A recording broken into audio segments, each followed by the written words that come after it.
Welcome to the Page Designer Kickstart tutorial.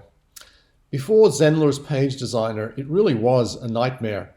You had to understand certain underlying technologies like HTML, CSS, JavaScript to create even the most basic websites, not to mention membership sites, courses, and so on.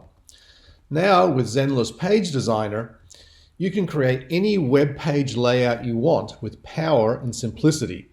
You can easily build high-converting pages without any coding skills. Click and edit any page on your site, funnel, or course, including landing pages, squeeze pages, thank you pages. You can choose from more than 1,000 premium design blocks. Drag and drop any element, images, videos, text blocks, buttons, forms, pricing tables, even countdown timers.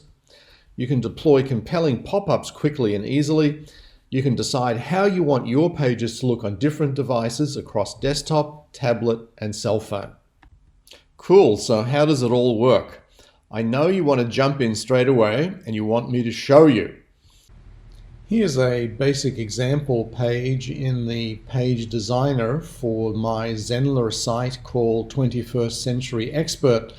The first time you see even a simple page and you scroll across that page, the Page Designer shows you all kinds of blocks of different colors, and it can get quite confusing to understand what it is you're looking at and what you can do and so on.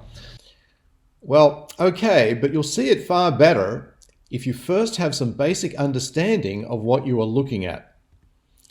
Let's get started with mastering the Page Designer through establishing a simple mental model of how it works conceptually on the web.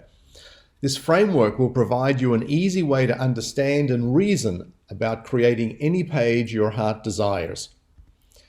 Think of a web page as an empty display space ready to contain all the visual components essential to communicating your message. The basic anatomy of a Zendler page is very simple. A page is made up of blocks with rows containing elements. A row can have columns, each with or without an element. When you preview a page in Zendler's Page Designer, what you see are the components shown in red. The blocks and rows are invisible. They are only visible in the Page Designer.